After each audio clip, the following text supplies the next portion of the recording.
Good day mga ka-farm, mga kalakatan. Kakatapos natin mag-deliving ng konti dito sa ating kalakatan farm. Yung next natin gagawin ay mag-check po tayo, maglibot po tayo sa ibang area. Pagkatapos po tayo nitong mag-deliver dito, baka kasi po may mga ibang puno tayo ditong may tama ng bunchy top. Yun lang naman kasi yung bunchy top, or ibang puno na nagpapakita ng hindi magandang signs. So yun yung ating routine work every time na nagdi-deliver po tayo. Ano na yung ating delivery ngayon, tawag dun, hindi na tayo nagtitira ng mga stem, kaya po nito direkta na natin kinukuha lahat kasi nga ginagawa natin ng paraan na hindi uubra itong mga sigotoka na ito, kasi nakapag experience po tayo ng medyo malakas na ulan.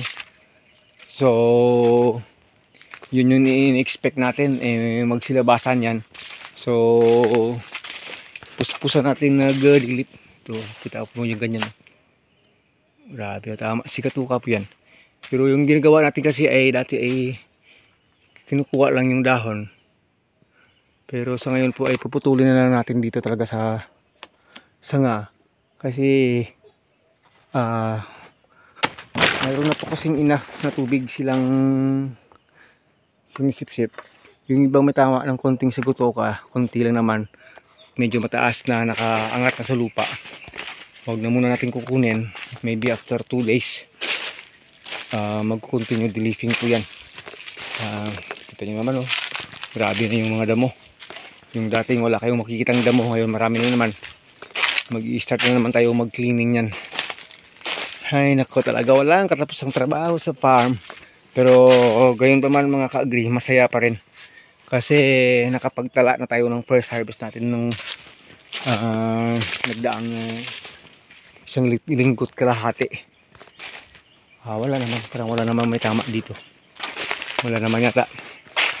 Yun po. At, update ko lang po kayo. Yung tungkol sa ating harvest na isang puno lang talaga. Isang puno lang talaga yun eh. Kulang po yun ng halos isang linggo at kalahati bago ma-harvest sa age. Kaya yung inabot niya lang po ay 14 kilos aniya. So syempre pag nagbenta tayo hanggang 14 kilos lang yun. So ito yung magiging next siguro after 2 weeks. Malalaki na po siya. Nasa primera na po siya. Pero after 2 weeks pwede na ito. Inabot lang yun po ng 14 kilos. Siguro sabi ko kung may time pa na may walang, na may pambili pa sana ng bigas. Siguro pinaabot natin talaga ng tamang age niya. Uabutin po ng 16 kilos yun. Yun po ay 14 kilos at 65 pesos na ibenta natin. That is 910 pesos po yung isang buwig natin. Wala namang may tama dito. Okay naman. Sine-check na yung mga sigatoka, mga ganyan-ganyan. After 2 days kunin na natin yan. Pero sa ngayon hayaan na muna kasi malakas na yung sikat ng araw. Yun po. Pag umabot ka po ng 15 kilos, 16 kilos, sigurado po ngayon dito sa amin magkaka-gross income ka ng 1,040 more than sa isang buhig. Ito po ay 8 hands. Kung talagang bigyan natin ng ano yan, ng tamang oras yan, tamang enough talaga, tama talaga sa age niya na ma-harvest yan, aabutin yan mga approximately mga 18 kilos. Ganyan lang po 18 kilos. Hindi po yan bababa ng 15 to 18 kilos po yan. So pwedeng nang magka-gross income ng 1,000 dyan. Parang ano no, parang kwentong kutsiro no. Pero yan po yung katotohanan dito sa amin. Nako, grabe yan, bilis ng buwas-buwasan ng konti yan pag nagka-time. Yun po yung update dun. Pero hindi lahat ganon, kasi yung mga ibang puno dito ay maliliit po talaga. Maliliit po talaga dahil nga sabi ko sa inyo, dahil sa sobrang stress na pinagdaanan itong unang tinanim natin. Hindi natin na-maximize kasi dating taniman natin, mostly yung paglabas ng bunga, pinaka mababang hands ay 7 lang. Mostly 8-9 hands ganun. Pag nagkaganon po kasi aabutin ng 22 kilos isang buwig 22 kilos isang buwig. So talagang may talaga may buwelta ng malaki talaga. Gaya po nitong napunit na yung plastic na nilagay natin. Ito po 1, 2, 3, 4, 5, 6, 7, 8 mga ganito po. Pag talagang after 2 months in half dyan harvestin nang makuha yung puso niya, mga ka-agri, yan sinasabi ko sa inyo, mag-aan na yan dyan yung 17 kilos. Yan po magiging average nya 17 kilos. Lalo na po dito sa isang puno natin na may tukod na. Kaya rin po nito malaki yan po yan Gaya po yan malalaki rin. Gaya po nito, ito po 8 hands din po ito. Ang haba po kasi ng hands nito sa taas. Ganyan po siya. Pag ito po ay ma-harvest, hindi lang dadaanan ng bagyo, hindi pa naman siguro. Tumpak po. Pag pinayagan ng Panginoon, tumpak mga ganito, mga ganon. Magkaka-gross income ka ng sobra 1,000. Pag ganyan po mga ka-agri siya, ating taniman ng nakatanchik tayo dito sa ilalim. Kasi yung ating pinagtuunan ng pansin yun ay di-leafing. Ang nag-check po tayo, baka may tama. Kailangan po araw-araw ma-check kasi makikita mo yan sa top ng kanyang dahon kung mayroon bang may tama ng banshee top. Pero sa palagay ko naubos na sila lahat. Parang wala na akong nakita dito after 1 month po. Dati pag pumasok ng 2 months hanggang 5 months yung saging nako magsisilabasan yan pag talagang may tama ng banshee top. Ito kasi dito ito ay nasa 5 months to 6 months na itong area na ito. Wala na. Parang okay na lahat mga ka-agri. Punta tayo mamaya dyan sa ilalim sa third expansion natin. Diyan lang sa kabila. Wala. Parang okay. Hindi po tayo nag-i-spray dito. Again po, hindi po tayo nag-i-spray na kahit anong chemicals dito. Spray lang ito. Nag-spray lang tayo dito ng wood vinegar. Wood vinegar po. Nako, yun lang.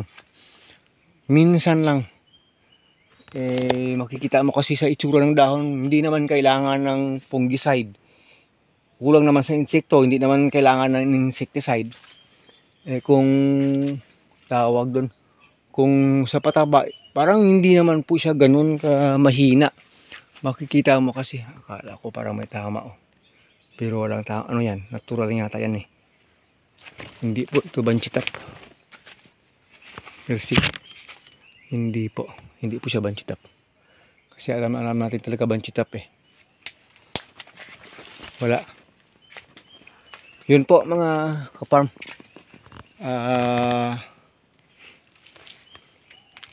Hindi po talaga tayo nag-i-spray ng chemicals. Dahil start nito dito sa organic approach kasi hindi man full organic. Pero natural farming po yung method natin dito. Ito tayo sa third. Daming damo. Pag magkapera tayo, start na tayong magpamano-mano nito. Wala. Okay yung mga dahon. Ganyan yung mga dahon. Walang problema sa dahon. Yun naman yung hinahanap natin yung machichik lagi. Ganyan po talaga sa lakatan farming po mga ka-agri.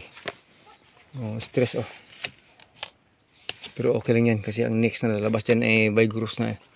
Pag ganito po, na-stress po ito ng sobrang init nung 1 linggo. Kasi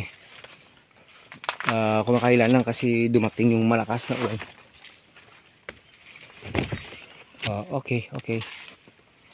Nice check. Pati dyan sa mga replace. Wala problema. Walang banshee top. Sana tuloy-tuloy na walang banshee top.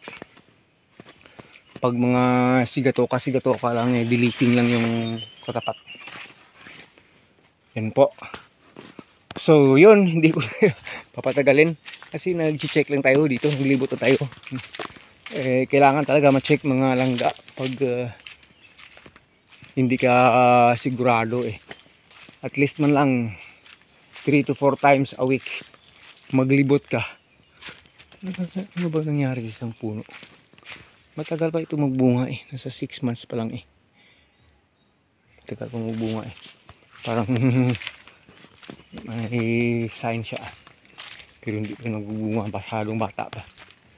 So yun, mga ka-farm, after checking for some time, wala pong positive na may bunch trap, negative po. After tayong nag-delete dito ng konti sa ating first area, mga ka-agri. Maraming salamat po. Hanggang dito na lang yung kaibigan Agritechnics TV. Yung una nating harvest. Kinuha na natin yung follower sa gilid. Nag-replace po tayo sa mga tinanim natin doon sa taas.